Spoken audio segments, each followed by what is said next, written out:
ఇప్పుడు దేవరా గ్లిమ్స్ కానీ మీకు పోస్టర్స్ కానీ అలాగే మన సైఫ్ అలీ ఖాన్ గారిది కూడా కొద్దిగా మొన్న గ్లిమ్స్ వచ్చింది.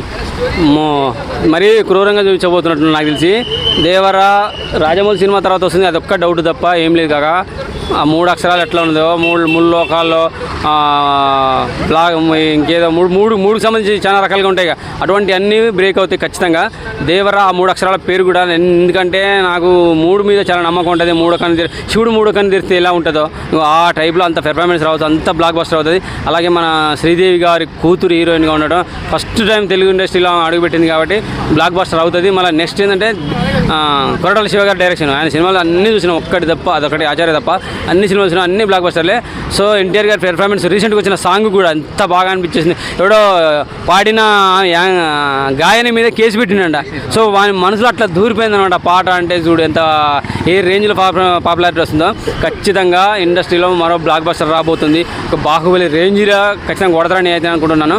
నెక్స్ట్ ఒకటి మనకు చిన్నప్పుడు అమ్మ గోరుముద్దలు తినిపిస్తాంటే తినకపోతే అద్దం లేదో నిండు సందమని చూపించేది.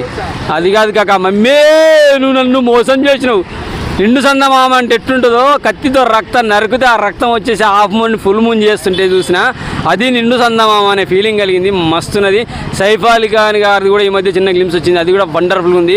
గాలే ఇసిరేస్తున్నాడు కొట్టేసి, వాము ఆయన పెర్ఫార్మెన్స్ ఏంది.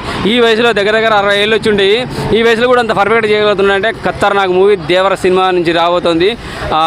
ప్రొడ్యూసర్ కానీ డైరెక్టర్ కానీ మంచిగా కొంచెం మంచి నజర పెట్టి తీయండి ఇంకాస్త. ఎందుకంటే రాజమౌళి సినిమా తర్వాత కాబట్టి ఖచ్చితంగా బ్లాక్ బస్టర్ కావాలని కోరుకుంటారు. ప్రతి హీరో అభిమానులు ఎదురు చూస్తున్నారు దేవర కోసం. వండర్ఫుల్ రావాలి, ఎందుకంటే గ్లోబల్ స్టార్ ఎదిగారు ఇప్పుడు వాళ్ళు. సో RRR తర్వాత ఎన్టీఆర్ కానీ రామ్ చరణ్ కానీ 2 సినిమాలు రాబోతున్నాయి. వాళ్ళు గేమ్ చేంజర్ ఇది. దేవర అయితే ఖచ్చితంగా బ్లాక్ బస్టర్ అవుతుందని కోరుకుంటున్నాను. ఇక గేమ్ చేంజర్ గురించి ఇంకా పూర్తిగా మనకి వివరాలు తెలియదు కాబట్టి తర్వాత మాట్లాడుతున్నాను. ఎన్టీఆర్ కెరీర్లో బిగ్గెస్ట్ బ్లాక్ బస్టర్ అవుతుంది భయ్యా ఖచ్చితంగా. Thank you.